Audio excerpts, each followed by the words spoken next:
My neighborhood growing up wasn't the nicest. Everyone who lived there was there because they couldn't afford anywhere else, not because they wanted to live there. A lot of the houses were extremely small and old, and even the businesses in the town had trouble staying open for more than a year or two. When I was young, it was pretty common for us to go to these houses and businesses that had been abandoned and just mess around in them. The police had to have known this was going on since every kid in town was doing it, but they didn't do anything about it. Anyway, when I was really young, my elementary school shut down, and the building was never repurposed. So, when I was older and exploring these rundown places, I was intrigued to see what the school looked like. Now, on a Saturday night, my buddy Ryan and I went to the school. We didn't have cars, so we had to walk about 4 miles from his house to get there. This building, even before it was abandoned, I always found a little bit creepy. It was on the edge of town, buried in the woods with a chain link fence around it. It just really did not seem like a place for an elementary school. We climbed over and went to the side of the building to see if there was a window to get in from. Lucky for us, almost every window had already been smashed open. I jumped in first, followed by Ryan. The first thing we did was just stand there and listen to hear if anyone else was inside. There was this very loud, hollow creaking noise the building was making, but it sounded like we were alone. We walked down the hallway, peeking into some of the rooms. It was a very strange feeling to be back at the school after so many years, and see it in such horrible condition. We passed maybe 3 rooms, walking slowly and quietly, before a sudden thud echoed throughout the entire building. We stopped and looked at each other, but no more sounds came. Ryan said it was probably just the building settling on its own, and we continued down the hallway.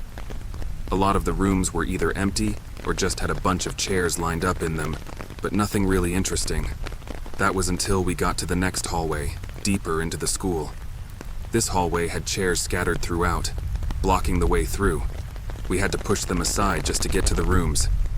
The first room was locked, so we went down to the second room on the left side and looked in, seeing what looked like clothes hanging from the ceiling.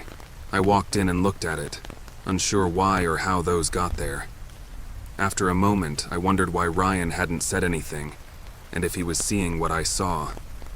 I turned around, and as my head moved across the room, I caught a glimpse of a figure in the far back. I shot my eyes to the far wall, seeing a disheveled man staring at us as he stood with something in his hand. To make it all worse, he had almost no clothing on. I quickly glanced at Ryan, who had his eyes fixed on the man. It was only then that he grabbed my arm and pulled me back into the hallway. Immediately, we heard something metal being thrown across the room toward the door we were at, followed by a horrific scream. We sprinted down the hallway and out the first open window we saw, then ran as far away as we could before losing our breath. On the rest of the walk home, we put the pieces together and realized the man was likely holding a knife, which was probably what he tried throwing at us. Considering his unstable state, it's likely the man was really dangerous, and had we stayed any longer or not noticed him, we might not have made it out.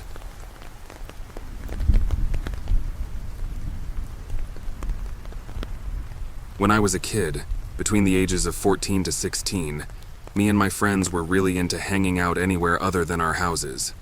Most of the time, we would go to some fast food place and chill there, or just find some spot in the woods near the park. I guess we were at that age where we wanted to be alone and not have people looking over our shoulders all the time. The only problem with this was that on the weekends when we'd be out late, most stores and dining areas closed before we were ready to call it a night. During winter break one year, we ran into this problem a lot. We'd go to the parks to hang out, only to find that even in the late hours of the night, there would be multiple other groups that had the same idea. Then one night my friend Aiden brought up his parents' old farmhouse, saying it could be a cool spot to explore and that nobody else would be there. He'd mentioned it a few times before this, but we never thought much of it until that night. Aiden drove me and my other friend Paul out into what looked like the middle of nowhere. Arriving at a wooden fence, the fence was closed off with a chain since it was private property, and Aiden didn't have the key to it, so we parked and hopped over it. From the edge of the wooden fence, though, the first thing I realized was that I couldn't see the farmhouse.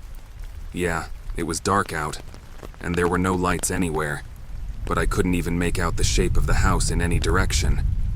Aiden started walking, leading the way on a rough gravel path as he explained why his parents even had the place to begin with.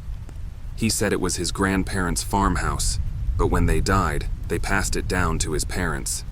Apparently, it was in horrible condition, and his parents didn't know what to do with it, so they just kept it. That was almost 10 years ago, and nobody had done any maintenance or even checked up on it in over a decade. We walked down this path, following Aiden for a good 10 minutes before we could finally see the house. Even from just the outline of it in the dark, you could tell it was in bad shape. Part of the roof was dipping inward like it was about to collapse, and some of the siding panels were hanging from the wood. All of us were quiet now, just looking at it as we walked closer. When we got up to the front of the house, the door was covered by a large sheet of wood, so we went around to the back where the door was completely missing.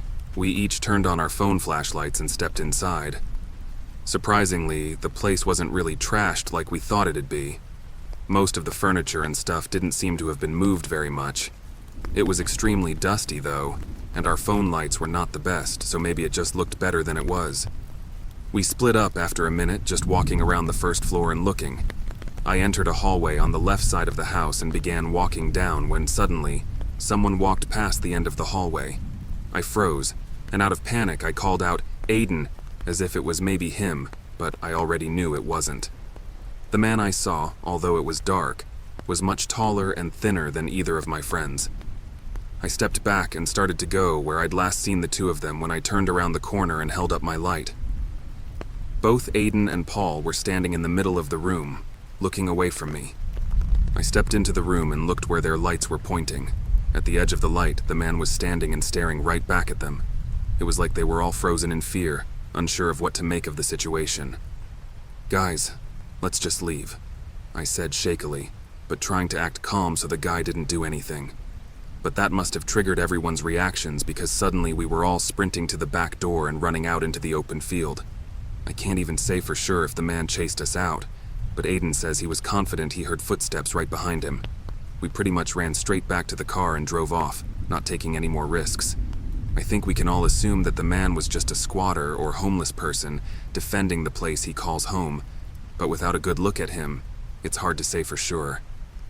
Aiden said he'd tell his parents about it so they could lock down the farmhouse, but he never went through with it because he was worried about getting in trouble for going there.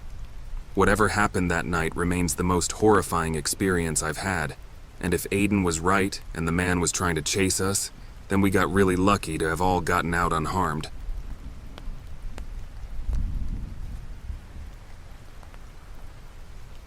This was only a year ago. At the time, it had been a while since my last camping trip, and for a few months leading up to this, I was just really wanting to get out and camp like I always used to do. I finally had gotten some time off work and planned out a trip right away. There were some mountains not far, about a 2 hours drive from me, and there were plenty of trails on it. I scrolled through the pictures, but eventually I just decided to choose. Once I got there, I wasn't too worried about the trail, and really just wanted to sit by my tent and relax for most of the time. I drove up to the mountain with 4 days worth of camping supplies and food. This wasn't really a popular mountain that people came to a lot, so there weren't many parking areas. I ended up finding a dirt plot on the side of the road and parked there, then got out and started walking along the road until I got to one of the camping trails.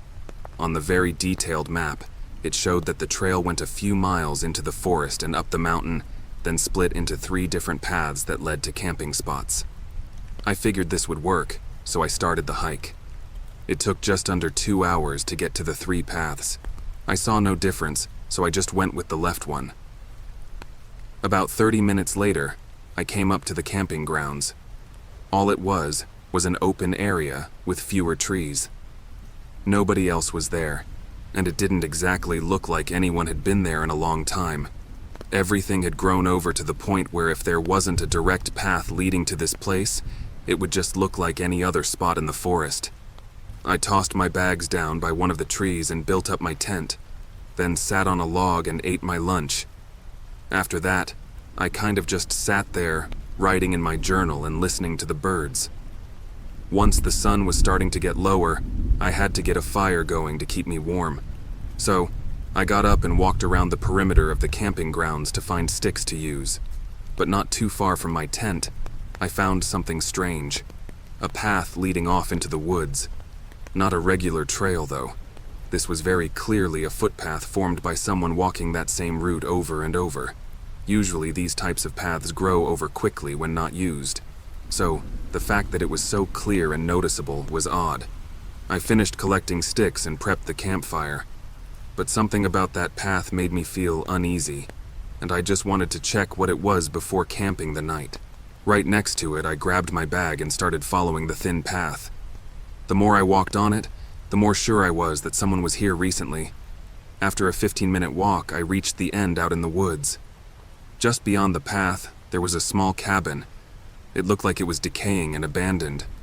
The wood was splintering with entire boards missing, and the door was left wide open. I walked up to it and looked around, wondering why a footpath would lead to an abandoned hut in the woods. It was too far for someone to just stumble upon it. Curious, I peered in through the doorway. It was dark inside, and I couldn't really see much, but I could tell that it wasn't empty. There were things in there. I was about to take a step inside, but a sudden voice from behind me startled me. "Leave! Go away!" a man said sternly, almost angrily. I faced him, standing about 10 feet away. The man told me again to leave, and without saying a word, I did as he said. As I walked away, I looked back once, seeing the man standing at the end of the path and watching me to make sure I was leaving. Once I got back to my tent, it was already dark out, but I was not going to stay there. I quickly packed it up and left, dangerously hiking in the pitch black with just a flashlight until I got back to my car. I don't know what was going on there, but what frightened me so much was that I was immediately sure that the man I saw did not live there. He was wearing regular clean clothes and had no signs of even being out there for more than a couple of days, which makes me question why he was out there and why he needed me to leave. And how did the footpath form if he didn't live there, or was there someone else that did? The whole thing has me asking 100 questions, and I don't think there's ever going to be answers.